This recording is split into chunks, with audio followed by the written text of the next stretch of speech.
much more standardized draft, it seems, from Liquid. No support Pango this time. No, definitely not. And it's just run it back for Mudgolems, pretty much. Just a couple changed heroes here, but overall kind of similar style. Just a little bit more, you know, Lena's a little bit more different because you're not playing as this initiator that just always is there. But they have the Earth Spirit, which acts as that initiator instead. And immediately off here with the smoke level 1, looking for Mikke. Trying to get themselves a nice quick first blood start. The level 1 draft of Team Liquid is one of the weakest drafts, so that's why you see them smoking up here on the side of Mudgolems. They have a Morphling and a Chen. These two heroes do nothing level 1, similar with DK. So they're trying to scout the lanes, trying to get lucky here to get a kill. Yeah, you can almost feel that Liquid, they're aware of this themselves with the way that they're grouping up, keeping 4 of them down here, and Mikke hidden in the trees. They know that Mudgolems was going to be looking for that sort of play, and they'll make sure that they don't fall to it.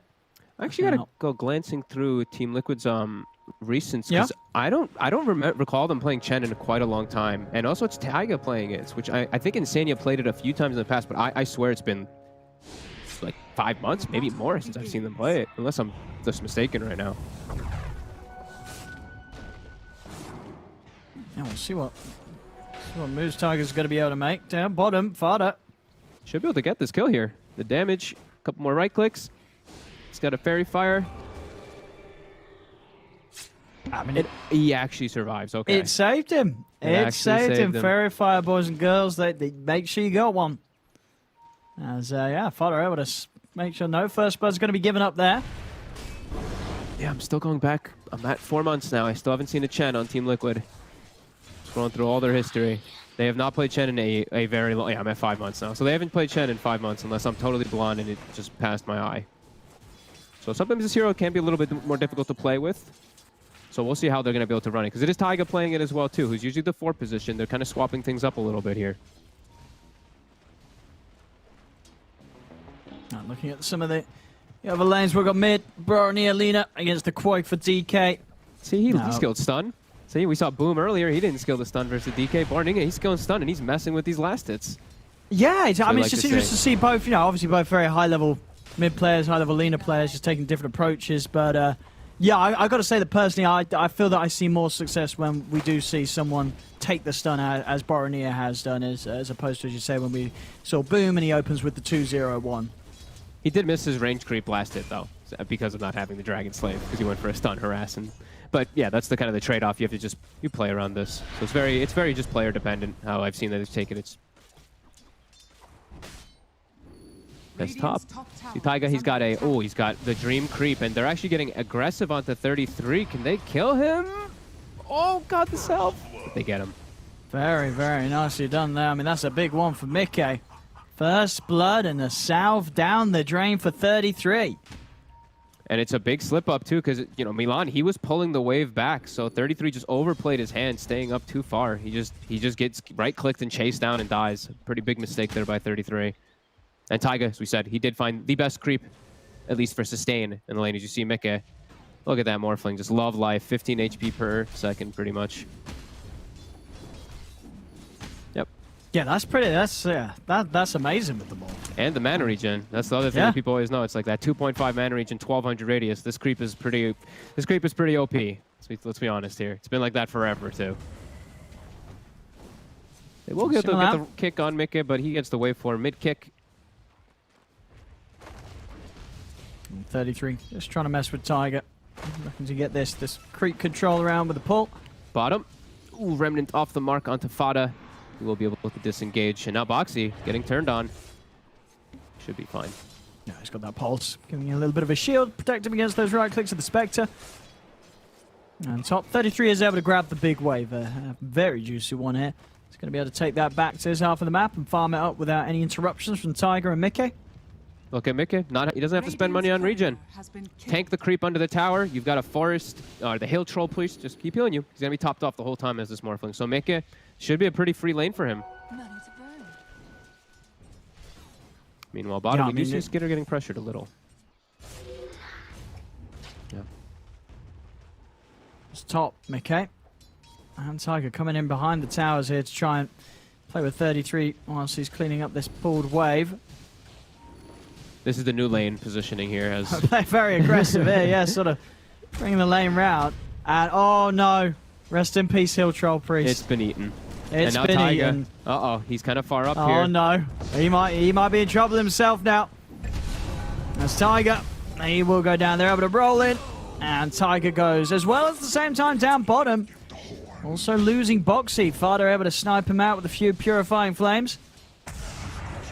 And now we see, of course, yeah, like you said, now he's got the troll creep to heal himself up on 33. And Milan, he got an urn actually delivered already because he was able to farm that whole first wave that he pulled behind. He's now got charges. So 33 fully sustained in lane. They can stay up here without having to spend money on regen. And I guess it was sort of with just that small camp to play with, like the RNG that you actually get another one of those Hill Troll Priests is it's not great, right? You're gonna have to get pretty lucky for a spawn to come in. Yeah, Taiga again, they're rolling on him. The urn charge, it's gonna be enough damage. He's gonna go down here. Back-to-back deaths. He's got no TP to go back out to lane to help Mikke. Heads up plays for Milan. This ward giving him all that information to make the move. And oh, maybe get Courier. Oh, 1 HP. Did it go down to 1? It went to 1. Yeah, it went down to 1. He did 99 in 1 hit. Oh. All right. Bounty runes secured on the top side for Mudgolems. And they're leading just a little bit here in these first 5 minutes. Middle tower is under attack. We are seeing Quakefoot try to take advantage of the movement from Boroding here. And he's got decent level advantage on this DK over the Lina too. So some good pokes on the tower with the catapult wave. No rotations coming in from Mudgolems to slow this down either. Barney just trying to do it on his own hit. Will manage to nuke down the creep waves. Keep him pushed at least away from the tower a little bit longer. Bottom lane. Trying to move it on to Insania. Remnant off the mark there from Boxy, but the lift up will slow down the two of them. I'll turn over towards Boxy, but the Fade bolts out. A little damage being done. In fact, Fada, he's holding his ground. He's ready to maybe try and fight into this, but Boxy, one more pulse, still these raindrops, keeping Fada safe. Fada's fine. Raindrop, the most ridiculous item in lane, as we've been seeing throughout this tournament especially. Just everybody always having them versus these double nuke lanes. Boxy and Fada both using them. Top. They're able to get the roll in onto Mikke. Ooh, it was a good attempt from Milan there. With the stun and the silence, he actually is nearly able to find that setup on a Mikke, but Mikke, just enough HP to play with, and he'll live. Under the gun now, though, as Taiga, he has to kind of walk away and just jungle, because he can't actually walk back toward top. Now Boxy, too, looking for Fada, but Skeeter's getting free hits on him. And they already got he can't commit any further for Fada. I mean, Fada still has charge of the raindrop. He's got a Fortune's End to back up here with the mana. Can't quite get in range, though. This has got to be a little worrying for Liquid that, again, we are seeing a game where the Spectre, I mean, you said we'll slow down a little bit, but getting involved in 2 kills already in the lane, it's not as good of a start as last game, but it's not necessarily a bad start here for the Skeeter Spectre. No, oh, 33 actually messed up a pull just now. Milan was trying to pull the lane back. 33 messed that one up. Mikke, he has the Ogre Frost Mage, so he's got the Ice Armor under the tower. Pretty tough to kill. But they do have a lot of burst coming in. If they can get the silence, they even have the Chain Lightning coming in from 33. So Mikke's got to keep himself at a little bit higher of a strength morph here at this 19 right now.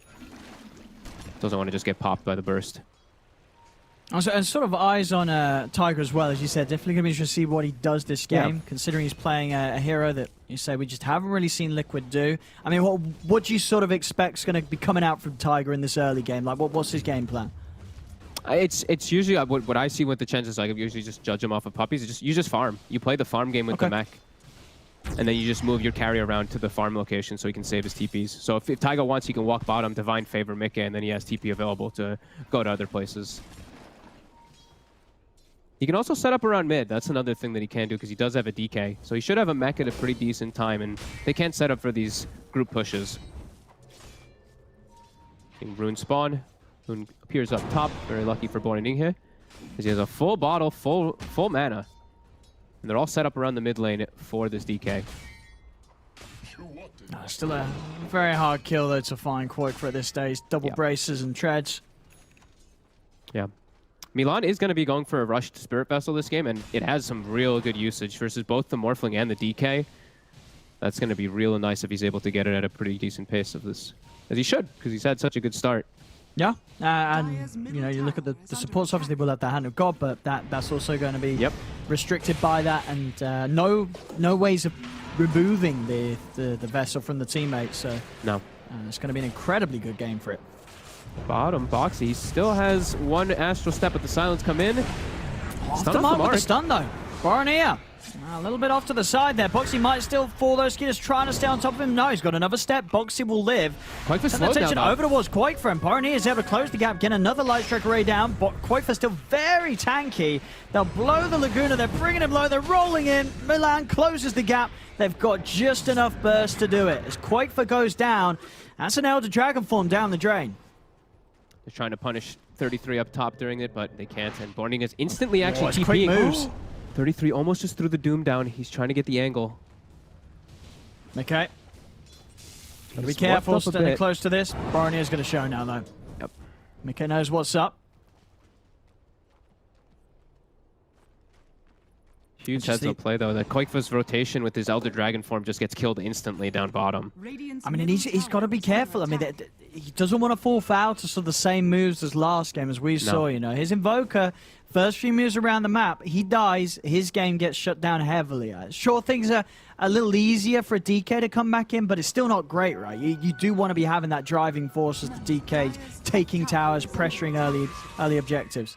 It's pretty similar, honestly. Yeah, if he dies like a couple times, it'll look pretty disastrous for Quakefa because they have the tools to deal with him. They have percent-based damage that's going to come from the Doom, from the Infernal Blade that will come out eventually, and they just have high burst and easy ways to pierce through that armor. And what looks will be a pretty early Spirit Vessel for Milan, so yeah, it doesn't feel like it's going to be the easiest for Quakefa's. Mech is online now for Taiga, so it looks like they're grouping up. They're trying to get something out of this, but DK form is still on cooldown for 15. They should be able to hit it once they get to the tower, though. See what sort of a move they are able to make down. Esquita's got the Haunt good to go. Doom and Laguna also there. 33 and Boronier want to TP over. They do have their TPs up. They'll find Fighter off to the side. Got the Fortune's in though. And he's still full HP. They're still trying to commit. Boxy in with the second Astral Step. Quite for steps forward, but Fighter just buying so much time here. Gets the false promise off. They're having to commit a lot to try and kill him. And at that time, it's giving the opportunity for Mudgolems to come in with the TPs. They do lose Fighter, but now 33's been able to get him with the Doom drop down onto Boxy. Boxy trying to run with the Magnetize from Milan and hitting pretty much onto the entire team of Liquid. Boxy, he'll go down. Mickey turns into the Lina form over towards Boronier. Locks him down with the Light Strike array. Dodge with the waveform, avoiding the Light Strike. Mickey will be able to find the kill on Boronier. Tiger ticking down low. Milan, he's just kept this going for the entirety of this fight. The Haunt's out from Skeeter. Quakefa is very low right now.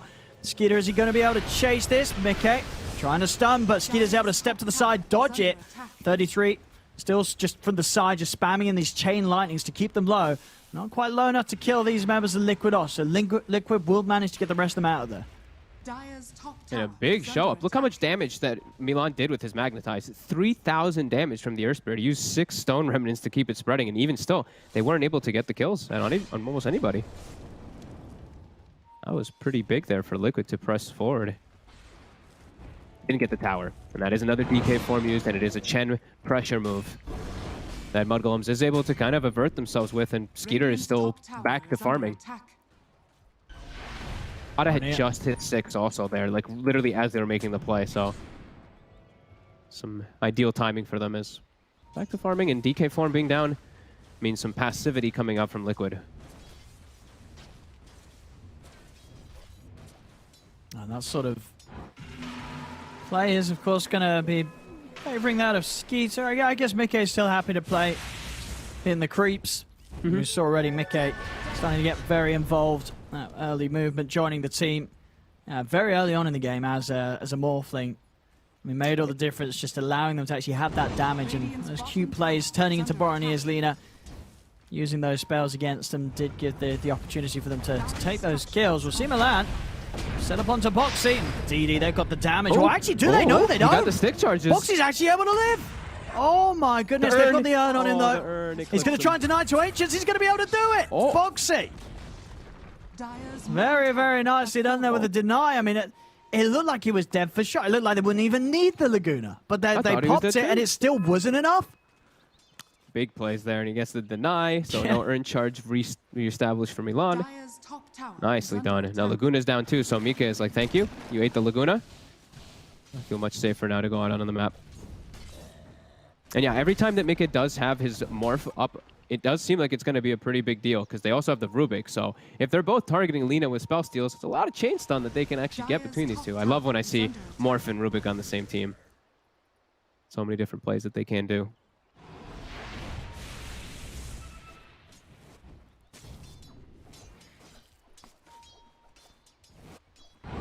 You see 33, he already has the crucial step to deal with a Morphling, though, as this Doom. He's already got the Blink, and he's found his Centaur. So Blink stomps into Dooms will be likely to happen a lot of these times, as you know, last time Boxy was in the front line, so he got doomed, but Mick is going to be the Doom target in all of these fights.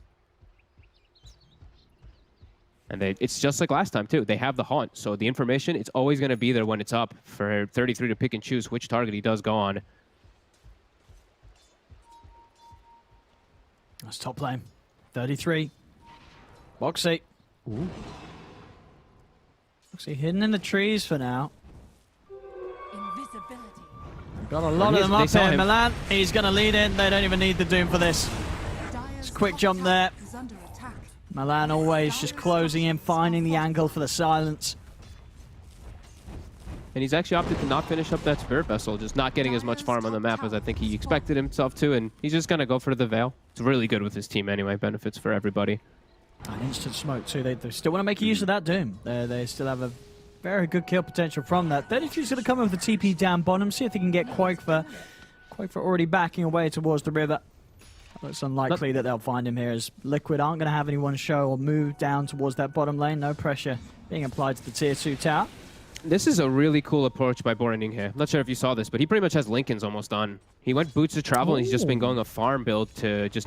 If he's able to block like the instant lift or the instant Dragon Tail, and he can reset in a lot of these fights, it can be pretty huge for him. I do quite like this. It's a very greedy style, but it's already worked. Like 15 minutes, he hasn't really gotten punished for it. Oh, it's going to be really interesting as he's jumped. Quakefer's him. And that's why we're seeing, you know, he really wants to get that Lincoln's to protect, because these instant jumps, they're going to kill him every time. That's always the concern about the Linas. Liquid getting some good pressure on with the Dragon Form. It's Quakefer able to keep his game just in a much better position in comparison to what we saw his Game 1 performance go to at this stage. Getting the objectives, getting these jumps. DD Mickey with a Manta. Oh, this is going to be a quick Roche. A very quick Roche. Yeah, there's no way the Mudgolems can do anything about this one. Even if they start ahead over now, they're just not going to be able to get her in time. No, they're smoked. The Blink will be up by the time they're there. Are they going to have an opportunity at the end? No, they're not even going. Good old DD runes outside the Roche pit. If they didn't get the DD, it would take them just so much longer, and then there is definitely chances for Mudgolems to have contested. Mudgolems just going to try and take what they can from this bottom half. Once they know Liquid's all up there on the top. Tier 1 tower being pressured, and I mean, still it is a very close opening here. 8-5, 1k lead for Mudgolems. But already we're seeing on the net worth some sort of similar patterns to what was coming out in Game 1. You know, these 3 cores of Mudgolems in good position, whereas for Liquid it is pretty much shifting all towards being on the back of this morph already at this very early point. Again, going for this tri-cross scaling. That's how we saw Boraning hit go for this build. Boots of Travel straight into Link. He's going for farm. Jump mid. So they can finish this off. They're going to come in with a Hawk. Trying to commit for Quakefer. Silence out from Milan again. He's landing these stones each and every time. They pop the Hand of God. The Guna's out. Quakefer finally burnt by the Dragon Slave from Boromir. They also lose Boxy, as Boxy just gets caught out by the Doom in the midst of it all. And maybe Insania can try and set up for some plays with that in mind. Of course, a little hard for him to close the gap, but Telekinesis could do some boulder on boulder action here between Milan and Mickey. So they're just chasing each other around the map. He's ran out now, though his morph did run out, and Milan's going to be able to outnumber him with the rollaways. There's a big jump there. 2 cores taken out. Even through that Hand of God, through that mech, they have the damage. If they can get the jumps, which, like we said, it really feels like Mudgolem's going to get the jumps almost every time with this Spectre, even if they're into this Aegis. Because, you know, and the thing is, we saw how good Mudgolems were with this sort of play before, right? Because they had the Spectre, they had the Doom, they had these heroes to do it. And as I said, it's early, but this game could shift again into just a straight 4 protect 1 from Liquid, and they're doing it against the Doom. Bottom tower is under attack. Very similar. Doom, as well as, I mean, this is such a cool build. I don't think I've ever seen something like this. Like, just bots into Lincolns. Can definitely do some real big work instead of going for like Yules. It's gonna protect versus those hard stuns, and if he can reset away, it's gonna prove everything for him. Yeah, or even just protecting Skeeter. There's just so many different things he can do with it. It's a really cool approach. And I think, sure, you know, what you may be missing for the Yules in terms of setup doesn't really matter too much, because he knows that he's going to have 33 jumping in with the blink, Skeeter going in with the haunt, or Milan. You know, I think what Milan with these moves, he's been all the initiation they've ever needed, as he's always in their first 2-1 and 6. He's had a very clean start and some smooth plays as the Surge Spirit this early game. Yeah, it's just like that Storm Spirit. He's the initiator. If the jump comes out, the Stolen Doom actually gets thrown onto Boraning and he gets double Dragon Unless Slave. Milan can set up for a deny on him. Vada actually don't need to. False Promise is there. They're able to get Boromir back to base. He's safe. Koifa jumps in. It's very deep up to the high ground, but they'll be able to do it quickly. Liquid bursts down Fada. But Fada turning up, giving his life, and saving Boromir from the Doom. And it's just a 5-position kill in that whole downtime during Haunt and Doom being on cooldown. They can't actually get that big kill, and that DK form, it's used. So they're going to look to try to get more out of this here, but everything's going to come back up here. Haunt and 20, Doom is up. Oh, Milan. Well, that was cheeky. He was able to roll past, grab the bounty rune. Is he actually able to live off the back of this as well? He is. He wants the next one. Yeah, he gets out and he takes the 2 bounty runes pretty much right underneath Liquid's noses. As Milan, see if they are able to kill him for this. He's got another boulder. He's away. Are they going to get the kill on him? They're not. He's TPing out. And just continue to be a right nuisance for Liquid. Just stealing the 2 bounties and not even dying. He rolled literally right in the middle of like 3 heroes. And he just gets away with it. All right. And now, yep, Haunt, Doom back up, and Liquid, they tried to get something big out of those being down, but just getting that 5 position. Got to keep their lanes pushed in so they can, you know, make Mudgolems not get the most out of their big ults. So bottom is pushed in nicely, top and middle are. So Liquid lane's in a good spot, even if they do lose somebody here to these ults.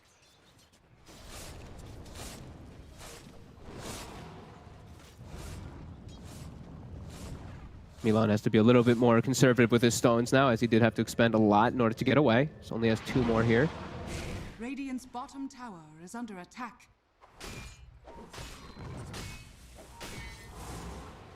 Two supports show mid just now. The Chen and the Rubik both showed themselves. They might look to make a play, Mudgolems. They have some information now, finally. Structures are fortified. See Mickey.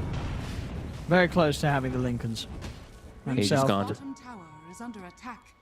Yeah, certainly got to be a little cautious before he does get it finished. Ults are up, Doom, Laguna, and Haunt ready to go. Mudgolems off on the hunt once more. They smoke up. They're going to get him right before the Lincolns. Mickey has to be very careful with his positioning here. He's so close to it. Radiant's bottom tower is under Yeah, already attack. starting to move away from this bottom tower. Sanya and Tiger's still around, though. This is a nice move, Mickey. Just going into the safer place to finish off his Lincolns. It's going to be done. It's coming out. This might save him here. 33, getting in position.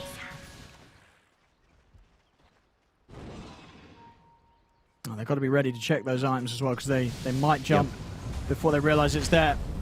They see it now. The silence. What's the Manta? They pop the Lincolns and they set up for the Doom.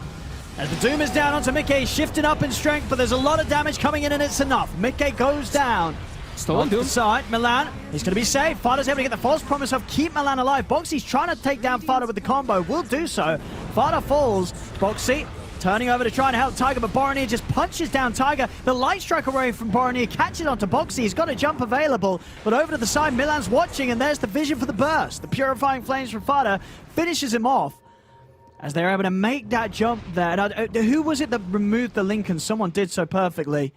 I think it was Purifying Flames, it looked like. I think it must have been. Yeah, it must have been. It was so quick, the animation. I didn't even get to see it. Yeah, instantly recognized, and definitely one of those situations as well that just shows how tuned in Mudgolems are, because there's definitely been cases where Lincoln's been picked up and teams haven't checked before they made the jump, and that Lincoln's only just purchased, but they saw it, they knew it was there, and they play around it and get the chance to land the Dooms down still onto Mickey.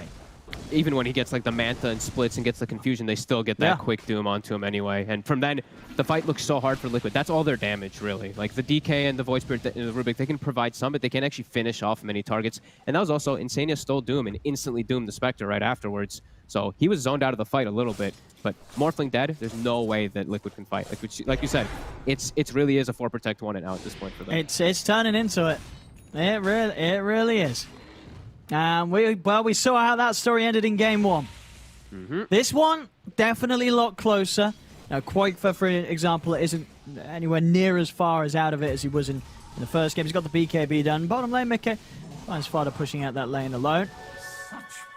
But they've got to be careful, Liquid. If Quakefa's game slows down any further and it does turn extremely into the situation where it's all about Mickey, it's just a lot of pressure. And I mean, in comparison to game 1, would you feel more confident if you're Liquid putting this game on Mickey as a morph, those sort of shoulders in comparison to a troll, as we saw in game 1? Is it just safe from the morph? It's like it's one of his most comfortable heroes. Like when Liquid's struggling and they put Mickey in morph and he's having a good game like this, there's a lot of times when he can carry it. It's gonna be a very tough hill to climb though. He's just versus so many counters, the natural ones too. The Doom and that Lino, he's going to be a huge problem for him. And I'm seeing the itemization 33. Like, he even builds himself a 4-staff. So another Linken's breaker just in case he doesn't have the backup of his teammates to break it. They're setting themselves up for success, Liquid. Got to make use of this here, as they're still pretty big, and there is a fresh BKB now on Quakefa, so he's a lot stronger to stick onto this Lina. Haunt is now back up, though. Everything is on the back high at ground. the ready. Okay. He's stepping in, jump forward from Quakefa. Dragon Tail stun going to be blocked by Linkers onto the side. Milan's in, the Haunt's out. They get the silence on a Boxy. Boxy jumps over to the side. Quakefa's had to put the BKB. Boxy is trying to take down Fada. Fada is off to the side, but they have the vision. The sentries drop down, they'll kill him off. Stolen Doom down onto Skeeter. The Skeeter's able to kite his way out of the fight. He'll back off out of this. And so far, just Boxy for Fada, the trade that's gone on. DK form is used, and BKB was used too from Liquid, so they're really trying to force something here. Now they're going to start getting chased out. So 33 actually 4-staffed himself. He tried to blink 4-staff onto the Morphling, and things got too jumbled in the midst of it. He actually forced himself away rather than getting the Doom off. We're seeing Roche. It's up in a few seconds. Very, very close to being up. Both teams, I mean, I guess actually looking at the two, you would still favor Mudgolems fight around the pit when they have their ults up. Yep. Like they're always going to be stronger when they have their ults up. Liquid has to make moves when they're down, and right now is that move. Their Doom is available, but that Laguna as well as that Haunt are on cooldown. They cannot let Mudgolems get this Roche. 30 seconds left on that DK form. Boxy is back to the fray. But this Roche is going to start dropping fast. Yeah, they're going to make moves quickly. Sending in the Sensor to scout out the situation. Boxy's ready with the jump in. Trying to set things up with the Sensor stun. Remnant pull back onto Skeeter. And Mudgolems themselves, they're not overcommitting here for the Roche. They're waiting out to the side. Manta on cooldown for Spectre. He's waiting for that. He's a little bit low on mana too. Scorched Earth on cooldown now. Constantly throwing Remnants in for vision. Who's to make the move? Boxy. He's in, gets the silence onto the three of them. Dragon Tail stun onto the Doom. 33 is falling low, lifted up as well. The light strike race drop thrown down onto Quakefa, but the save's there for 33. False promise in play. 33 still alive for now. Roshan does continue to fall low over to the side. Mickey's going to be looking towards Bymalam. 33 pops the BKB. He's trying to get away from them. Boxy's chasing him down. Still has the Doom ready to pop if he sees an opportunity, but he's holding on to it. Mickey comes in. The stop. They break the Linkers and then bam! They slam him out of the game. Roshan goes down. Aegis will be snatched by Quakefa. Skeeter's able to get the cheese though, and he's back up to full HP. Mickey buying back to try and help Quakefa here in this fight. He's in on a Boronia. They take down one. Quakefa's getting low, but they've lost Quakefa's Aegis and they've lost Boxy. Buyback from Boronia. This is a risky fight for Liquid. They pull back on Mickey. They cannot allow the Morph to die, but the Haunt's up. Skeeter, he turns straight away onto Tiger. Tiger taken out by the illusions on the side. Boronia, the light strike. He lands it perfectly onto Mickey and onto Insania. A beautiful re-engage there from Borony as he comes back into the fight with the bots, and he lands what Well, may just be a game-defining stun there onto Mickey. That's a dieback from the Mickey morph. Oh my, that was beautiful the way he did it. He TP'd on the mid wave and goes for the flank from the side that you just would never expect it. He gets the perfect stun. Skeeter gets the cheese. He's able to use it and turns the whole fight. I mean, just some of the ways that Mudgolems are playing this team fights, it just seems so hard to deal with. The patience as well you saw from 33 in that fight. Lots of opportunities to drop down a Doom, but he was saving it. He was saving it right up until when Mickey tries to go in. He just makes sure that he's got that Doom every time for the morph, does the job. Mickey's down, has to buy back, and now they're ready to fight up into the high ground. They're trying to bring down Skeeter, but Skeeter pots the Manta and he's away. Milan turns with the silence onto Boxy. 33 slides down, daggers out as well as the Laguna. Boxy gets the double resonant pulse off, but the burst is too much. They lose Boxy. They are able to take down Milan in turn. Insania coming in hot with the stolen Laguna. I think they got to back up. They did their damage. A little too risky to stay here. Bounties are going to be spawning in 30 seconds too. And yeah, there's big hits here coming out from Mudgolems. As back-to-back deaths on Mika. It's, like you said, just hard for him. He's just, at 33, he just has his eyes on him. He knows. Who cares about the DK? Who cares about the Void Spirit? He already doomed Void Spirit 2 or 3 times in this game. Now it's all about Mika. Yeah. Mika has to play so careful and, yeah, waveform onto the aggressive high ground. Really punished him. But Borning, he's up far. They're able to get in, break the Lincolns. Got the save from Fada, buying time for Boronier, and he's actually able to walk out with the Shadow Blade. They don't have detection. Well, they had sentries, but Boronier with the movement speed far too fast to get out of range of any detection. Insania does jump in, sentry down.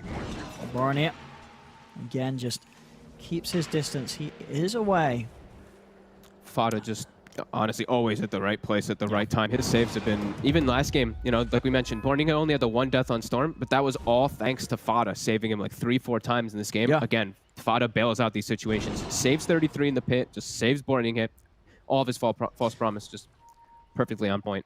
They have to find ways to get him on the back line somehow. It's all up to Boxy too, because he's got that ag in him, so he has to jump in the back and get these silences. Because that's the thing I was going to ask you. I mean, it's another game, Boxy, 4-9-3. He's dying a lot. How does this sort of make you feel about this Ags rush that we're seeing him go for a second time this series? I mean, in this one, it can make a lot more sense. In the last one, it hurt him a lot because they were versus that Orchid Storm. But in this one, I can understand like, it's so much better. Versus Oracle, it's like it's always the best option. You have a built-in gap close and you have a built-in AoE silence to prevent these saves. So, but you are dying a lot because of it. You can't keep yourself safe, right? Yeah, it's usually just better to have the Yules. I mean, he's going for the big plays, he's going for the big aggression, but it's definitely hurt him a couple times. Dire are scanning.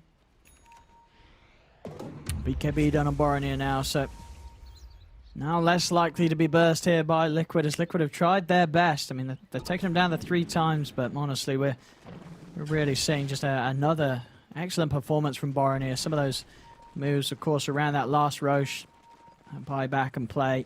Yeah, it's doing everything here for Mudgolems. As a second game in a row, they're looking to be this just well-oiled machine. Liquid, you know, not out of this one by any stretch. As they're just down to 3K. It is that risk. All their power, again, pretty much lying on Mickey, and they have got single target. They've got single target lockdown burst on the side of Mudgolems. Mickey has to be so careful. One slip up and the game can just end. Yeah, it's tough for him to really like jump from targets to targets either. Milan is so mobile in the fight, so he can't actually just stick on that. He has to try to find Fada, it feels like, because the 3 frontliners are just too tanky for Mika. Like Borninghe, like you mentioned, he's always able to get away because of the build that he's gone for here. Can't focus fire the Doom too well, and Spectre is just not an option for you to go on ever as a Morphling first. Yeah, tough game for Mika.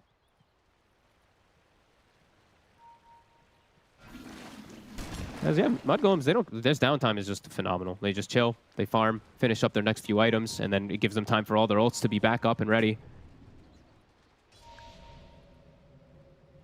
Yeah, it's just very impressive that both games, Mudgolems, you know, all 3 of their cores, they've just always been as farmed as one another. You know, there's no slipping behind. It just seems that every part of the game, you know, regardless of sort of how it's going, because like this game, for example, we've seen the early positions, Liquid making moves and Mudgolems getting held back, but they're just not losing out on farm. They're just never falling behind on any of their carries. No. It always really does help when you have Doom. Doom doesn't have to show himself in lanes to farm. He just eats a creep, and he's matching that farm from the talent. You know, 320 bonus gold per thing he devours. So it gives the Spectre and Lina a lot of places to just farm. And yeah, great distribution of wealth for sure. Yeah. I mean, from these 2 games so far where Mudgolems have managed to get the Doom and the Spectre twice, I mean, if you had to sort of pick one that you think teams are going to be looking at this series and saying we should really think about, I mean, which of the 2 would you consider the bigger issue? I honestly think it's the Spectre. The Spectre just enables the Doom too much in the fights. It's like Haunt, you see everyone on the map, and it's just like, all right, 33, pick and choose your target, and, you know, there you go. I feel like it just makes the game a lot easier for the whole team to play. And especially if they do have that, like, one hero that can start the fight pre-Blink Dagger, it looks so good, right? With the Earth Spirit this game, the Storm Spirit last game, you Haunt, and then you always just have options, even pre-Blinks. Continuing to grow this lead. Sticking at 3K, but getting some big items to deal with this Morphling. Now Shiva's also for 33, so more heal removal. Yeah. It's going to make it even harder for Mickey to dance around these fights with the shift. And we're seeing it just with Mickey's itemization. He has to do everything. You know, he's got to get himself a Satanic so he doesn't get burst, and he's also got to get himself a Silver Edge because somebody needs to break this Spectre. You know, everything. It feels like Mickey just has to buy all the items, and I don't know if he's going to have the time and space for them. No, Quake's definitely wishing he had a GPM talent or something on this DK still. It'd be pretty useful for him, but those have been gone for a very long time as trying to get themselves out, scout the Roche. And I just had, Lacoste just actually messaged me. He goes, Spectre just bought a drum. A 4th item drum. I saw that the 2 of them did that. 33 as well. His drum only came out about 5 minutes ago. So both of them buying very late on in the game drums, the 2 cores. Well, maybe just really just favoring those active usages when they are just grouped up in fights. It is insanely strong when you pop them, but very interesting to see that. Thank you, Lacoste, for pointing that out, too, because I looked and I was like, wait, 6 charges a drum on Spectre, what the heck? Oh, he's going to have Scotty finished up on top of that. Yeah, I mean, just being as slot efficient as possible. He had the money, wants to make sure he's got some, you know, each bit of his inventory, each bit of his kit's doing something for him in that moment. And the drums does certainly fill that hole. Sure.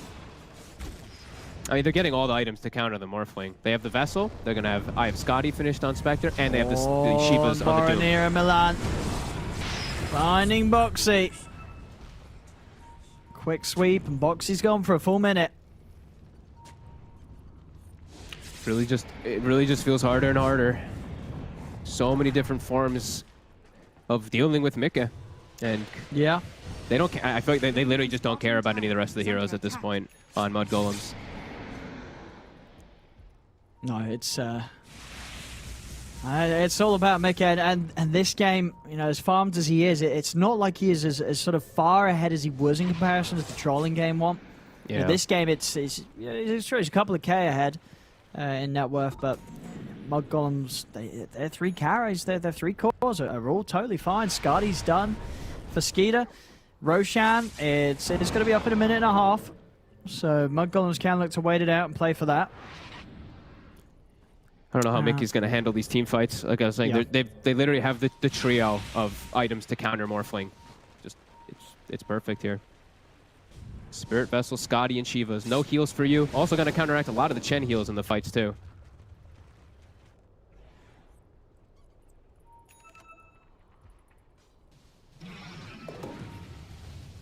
So at least have Solar Crest. Yeah, they at least do have a couple items to buff up Mickey. That is the one good thing that they do have. And he does have an Illusionist Cape as well. It's just, you know, does he get doomed or does he not? It's really going to be the case in a lot of these fights. Yeah, and so far, you know, 33's track record on the Doom's been pretty good. Mm-hmm. He has been finding those Dooms. Insane also finishing up a full Aghanims too, so they're still finding a good chunk of farm on these supports too. Ward placed up. Oh. I'm going to look to go towards Milan. Quakefa, he is on the cliff. We'll see if they can punish this as Quakefa, he's going to have to blink up in a second and he'll be able to get his way out of this. Skeeter charging in onto Tiger. Tiger's down. Milan with the buyback as well, looking to join over. They'll turn towards Quakefa. Quakefa's got the BKB, but so's Baron here. Boromir just holding his position. They turn with the stuns onto Skeeter. Wave 4-4 from Mickey. He's looking towards 33, but 33 with the 4-stuff. He's off to the side. 33's going to live. They turn on to Mickey. Mickey is just getting controlled down. They need to help Mickey. Can they do anything to save him? The Doom is there. 33 again, finding the opportunity to doom them off. Skeeter falling low, but the dispersion is killing them off. Skeeter does go down, but Boromir is looking to Insania. Insania with a stolen light strike stops Boromir with the chase. Milan looking at Boxy, rolls away. Boxy is falling low. He does manage to get some big kills on the way out, but it is on the way out as again, and of course, Mudgolems, they'll take the team fight. It was a very expensive team fight. It's 4 buybacks from Mudgolems though. They're gonna get the Roche for it though, and Liquid, they were late to buy back on this one. This Roche is gonna die before they get there. They're gonna have Aegis Cheese and the Aghanim's Blessing now. And level 25 on Skeeter. So picked up, Liquid, they're trying to get into the pit. Mickey, he's still heading in, he's looking towards this. The dust is out on Boromir, they're jumping in for him. Can they burst him? Boronir's gone, they can. Got him. That's a big one. Boronir's down for 2 minutes. Mudgolems, they've got to make sure they don't lose anything else here, because Liquid, they can take down another one of these cores whilst they don't have buyback. A huge window would be opened, but they don't have the catch. The rest of Mudgolems get away. And they come back and they do punish the one hero that didn't pick up anything from that Roche. Did pick up the Blessing, but not picking up that Aegis or anything. They get that one kill. They're going to have to make a lot out of these 100 seconds, though, because as soon as he's back up, you know Mudgolems is going to punch back incredibly hard. Oh, absolutely. And sure, you know, we saw in that fight before the Roche, you know, Mudgolems, yeah, they used the 4 buybacks, but now Liquid in an attempt to threaten that Roche, which they weren't able to do so in time because they weren't quick enough. They've used the 3 buybacks themselves as well, so both teams' cores in a very vulnerable position now. Just the fact that Mudgolems, they have that Aegis on theirs, on Skeeter. They might be able to get a Rax here, though, because it doesn't, like, Mudgolems doesn't have anything at their tank, so this one should drop. Tier 2s are up in the other lanes, though.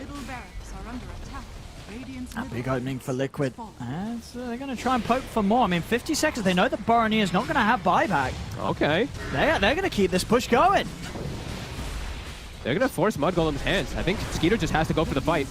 He's going to start charging again. Milan off to the side, gets the silence down on the 2 of them. Tiger's falling low, 33 jumps in, Infernal Blade down onto Tiger. Tiger gets the Hand of God out. They kill Milan. Milan's gone down. Mickey's turning towards 33. 33 put the beacon, but Mickey's doing it. The damage is there. He kills on 33. He's over towards Skeeter. Skeeter needs help, and he needs it now. 33 coming in with a buyback. They are. They're ignoring the Spectre. They're going for the game end. They take the tier 4. The Ancient's exposed. 33 jumps in with a stun. The Linkers has popped onto Mickey. Haunts out, but Mickey, he's just ending it. He's just hitting the Ancient, looking to close this one up, and Liquid, they're going to be able to do it. The Doom's down, but it's too late. The game is over.